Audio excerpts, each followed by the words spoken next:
советский танк Т-26. Инструкция. Вот таких два литника есть. Маленькая модель, вы можете видеть. Посмотрим опять же при сборке. Траки, траки, траки. Обалдеть. И видим, что очень даже неплохо все сделано. 18. Да. До чего дошел прогресс?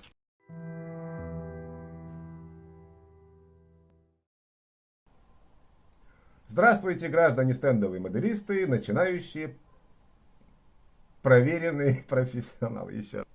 Здравствуйте, граждане стендовые моделисты, начинающие, продвинутые и профессионалы. Продолжаем заниматься моделью легкого советского танка Т-26. И был вопрос по заклепкам. Исследования показали следующее, что вот есть чертеж у нас, да, лобовой проекции и деталь J7. Если приложить по месту, то получается на чертеже, вот здесь, вот в этой части, 32 заклепки, а на модели 31. Ну и приблизительно такая же ситуация по всей этой самой модели. Не такая уж серьезная ошибка, будем говорить, поэтому было решено закрыть вопрос с заклепками, а именно оставить такими, какие они есть на модели. Но, граждане моделисты, у меня есть для вас пренеприятнейшее известие. А заключается оно в том, что в коробке лежит модель образца не 1935 года. Давайте разберемся, по каким признакам это заметно. Начнем с ванны.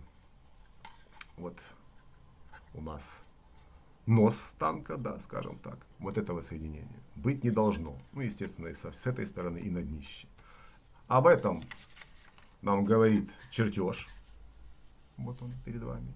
А также фотографии, которые можно найти в интернете. Самое неприятное, это то, что на образце 1935 года рубка механика-водителя выдвинута вперед. Вот давайте в этом убедимся. Деталь J10 прикладываем к чертежу. Вот здесь видно, насколько нужно ее выдвинуть вперед. С другой стороны, деталь J16 прикладываем опять же по месту. И видим ту же самую картину. Так вот я прижму, ну, это заметно, да. Естественно, скажем так, крыша подбашенной коробки тоже требует переделки. Жаль, конечно, жаль. Ну ничего, мы же моделисты, сложностей не боимся. Поэтому давайте приступим к устранению этих самых недостатков. Начнем с ванны. И вот необходимо убрать сначала заклепки, потом зашпаклевать этот вот самый крой. Ну, давайте приступим. Срезать будем лезвием. Инструмент нужен очень острый и тонкий. О, хорошо.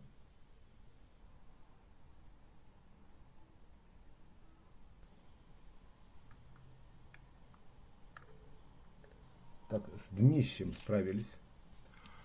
Переходим к боковой части.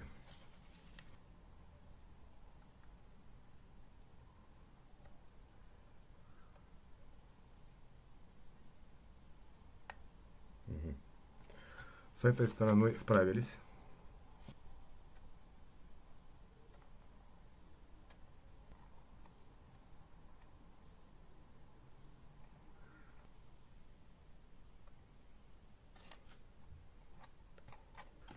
Есть. Заклепки убрали. Дальше продолжим Нашу работу зашкуриванием, вот все-таки нужно подшкурить. Перед шпаклеванием нужно прошкурить. Для этого возьмем, попробуем, пока на сухую, скажем так, наждачную бумагу крупностью 1200.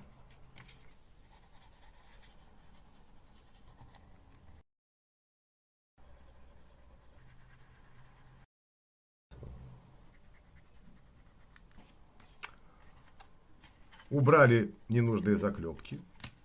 Дальше приступим к шпаклеванию и зашкуриванию.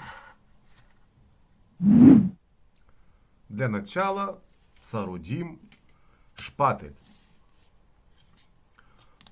Нож в представлении не нуждается. Из, опять же, лезвия для безопасной бритвы сделаны вот такие вот, в общем-то, два шпателя. Один, короче, пожестче, шире, другой уже, длиннее и помягче. Давайте воспользуемся более мягким. Вставляем. Да. Зажмем хорошенечко. О, вот теперь то, что нужно. Дальше нам понадобится шпаклевка. В данном случае это Tamiya, белая. Название вы видите, каталожный номер видите. Представление, как говорится, не нуждается. Да? Необходимо шпаклевку разбавить нитрорастворителем. Это обязательно. Даже если она у вас свежая, скажем так, все равно, на мой взгляд, она очень густая.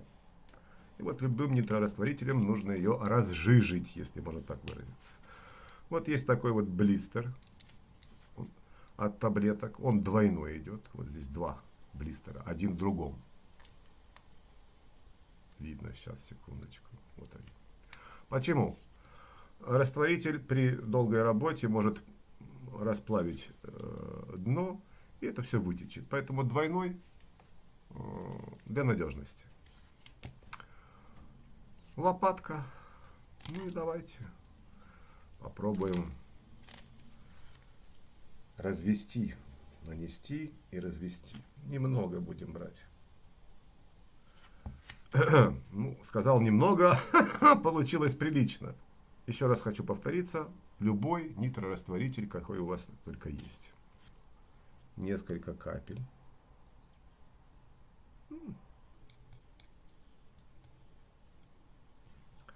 Добавим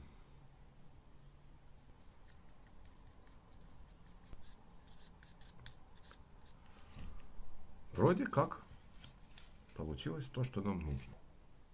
Чуть-чуть.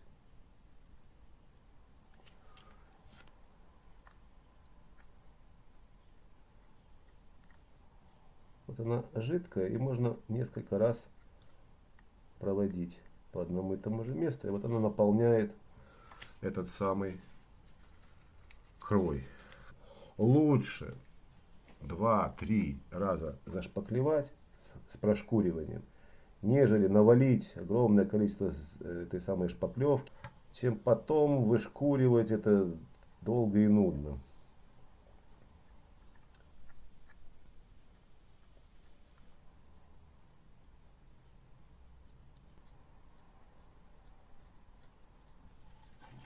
Далее необходимо оставить вот на просушку минут на 15, а то и 20.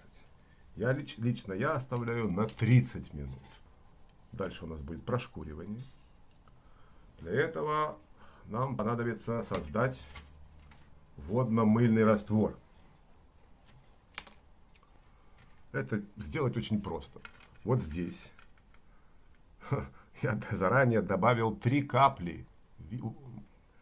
Видно вам не совсем. А вот есть, да, вот 3 капли обыкновенного моющего раствора кухонного. Вот посуду вы моете, вот любой подойдет. 3 капельки, 2-3 капли. И добавим сюда воды. Обыкновенная вода. Ну, вот так хватит. Кювета, как вы понимаете, для того, чтобы если будет разлив, ну, чтобы это все осталось в этой самой кювете. И просто размешаем.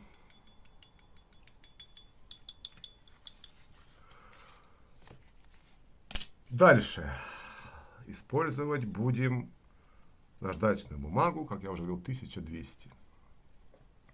Но ее необходимо перед использованием размочить, естественно. То есть погрузить в воду, чтобы она полежала некоторое время. Применять будем вот такой вот, как его называют, сухарик в народе. Да? Ну, это, скажем так, твердая основа, на которую накладывается наждачная бумага. Для того, чтобы вот эта рабочая поверхность, она должна быть ровной, без волны, без всяких там недостатков. Для того, чтобы обрабатывать в дальнейшем плоскую поверхность. Рабочая поверхность здесь 10 миллиметров на 10 миллиметров, высота 15 миллиметров. Ну, так специально был он сделан, под пальцы, чтобы было удобно. И отрежем немножко этой самой наждачной бумаги, только ровненько, да.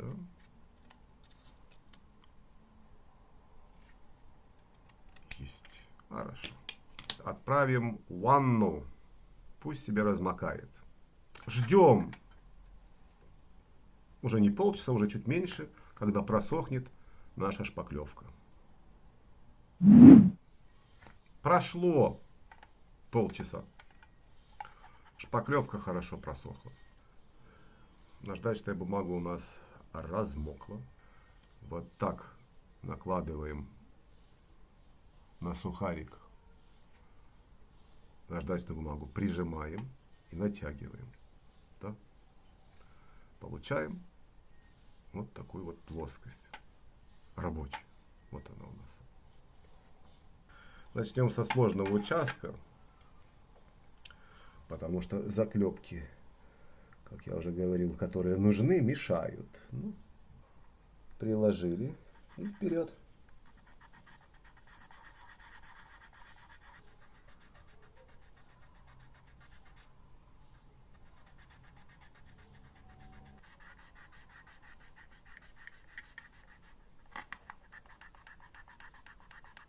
Потом их восстановим.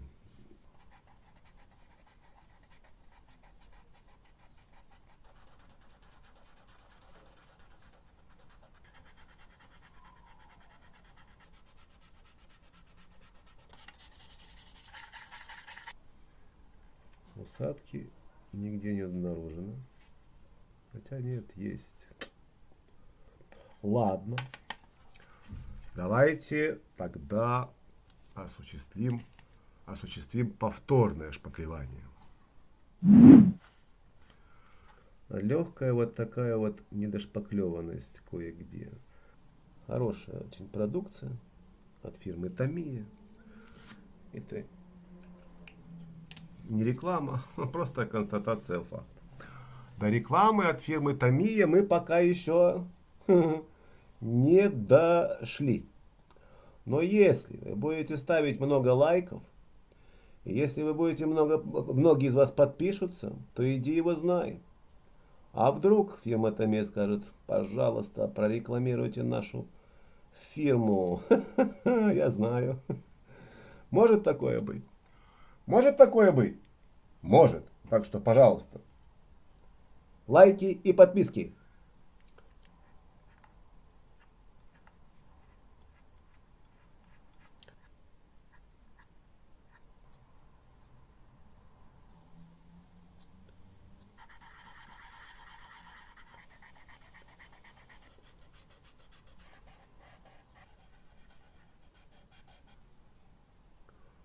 Ну что ж, с данной задачей справились. Дальше займемся рубкой механика-водителя. Начнем с детали J10. Вот она. Вот так. Будет правильно, да? Хорошо. И карандашом тонким отметим именно участок деталей модели. Вот так вот проведем вниз. Дальше нужно будет осуществить замеры. Вот, и потом перенести их на пластик. Получается 3,2. Попробуем перенести это все на пластик. Предварительно нужно подумать, как мы будем это выпиливать. То есть входить будет удобно с этой стороны. Поэтому перевернем деталь и нарисуем то же самое с запасом. Отступим немного. Вот так. И обведем уже непосредственно чертилочкой. То есть сделаем такой как паз. Да, хорошо. То есть нанесем разметку именно вот детали модели. И вот здесь возьмем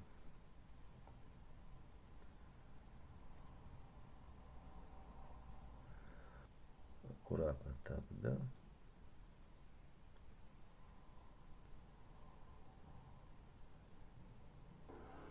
Дальше изопропиловый спирт.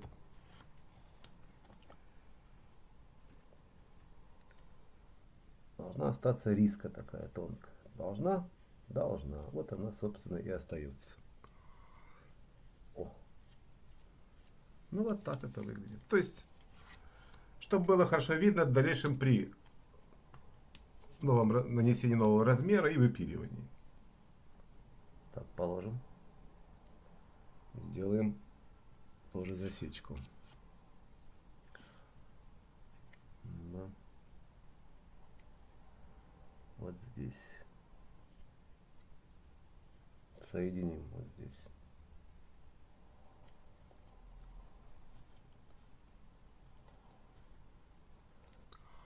Замеряем вот это расстояние. Здесь получается 2 и 5. 2,5. 2,5 миллиметра. Замеряем 2,5.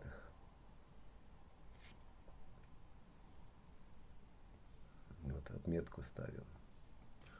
Вот это уже будет новая форма, так сказать, нашей детали. И соединим.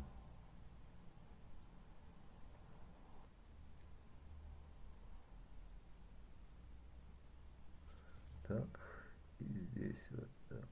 О, хорошо. Ну так нормально. То есть получается, вот контур нашей новой детали. Вот он. То, что нужно добавить. В общем-то, можно уже приступать к выпиливанию. Ну, что мы сейчас и сделаем. Для начала отрежем небольшую полосу полистирола, чтобы ее потом подклеить снизу. Вот. И одновременно потом выпиливать вот эту нашу деталь. 12, 12.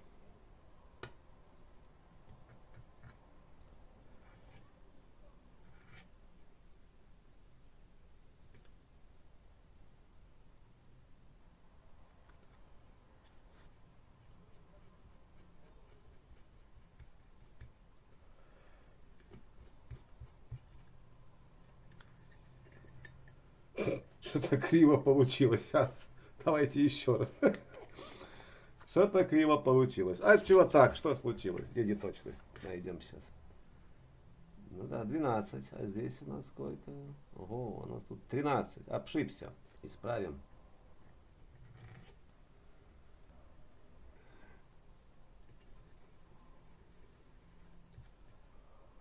На канале есть видео, как работать вот с этим инструментом, который называется лобзик ювелирный. Ссылку оставлю в описании. Подсказочка обязательно появится. Так, поехали. Пилка установлена размером 8/0. Это самая мелкая, какая только может быть. Все-таки полистирол, и хотелось бы чистоты обработки. Конечно, будет медленно, но зато почище. Ладно, граждане, давайте все-таки поставим пилку побольше, большего размера, потому что это действительно очень медленно. Да, да, то бывает. Поменяли пилку.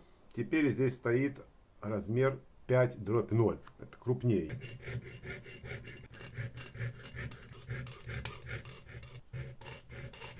Аккуратно на выходе. Хорошо. Есть. Теперь, конечно же, это нужно подровнять. Давайте таким способом. народным, как говорится, да.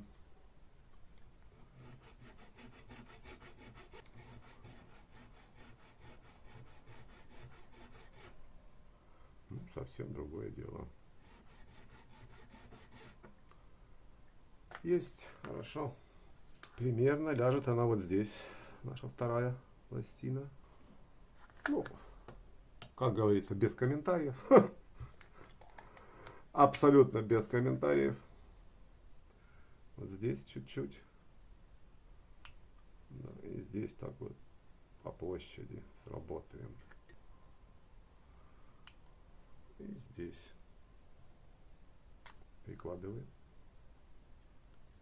Прижимаем и упираем.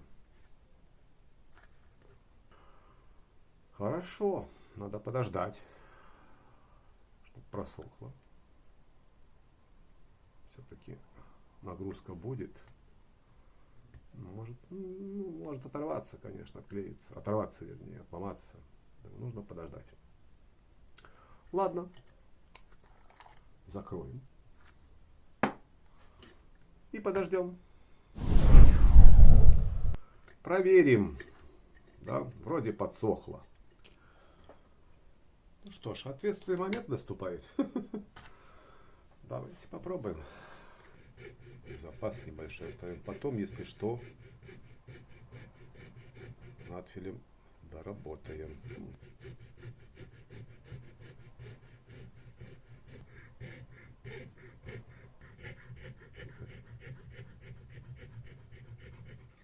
Отделяйся. Отделилась. Отделилась.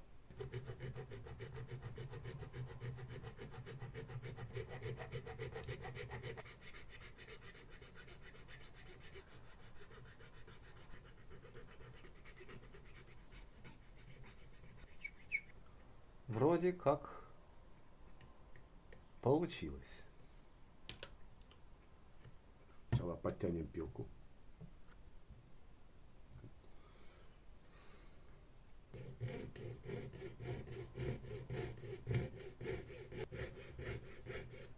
Аккуратно.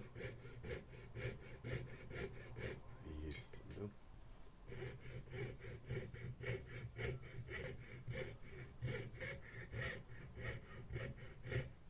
Есть. Приблизительно вот наши две детали. Ну, дальше вернемся, так сказать, в обычный способ работы, без феногеля. И заодно и уберем рабочее место. Ну, такие пока две заготовки получились. Совместим мы их. Совместили. Хорошо. Сейчас немножечко клеем. Чуть-чуть совсем прихватим. Еще.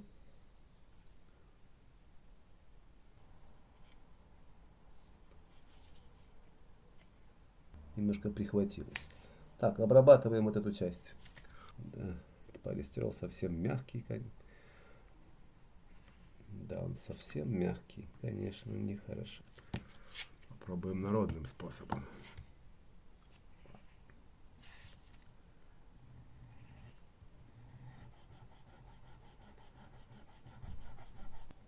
Откусим или не рисковать?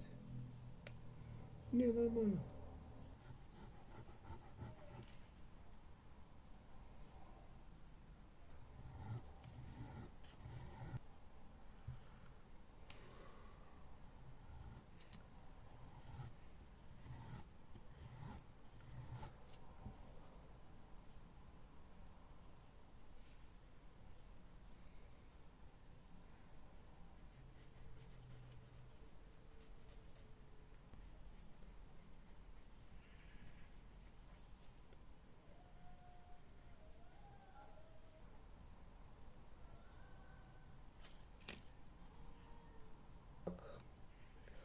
Ну что, давайте все-таки хоть какую-то примерку сделаем. Нужно клеить и подгонять.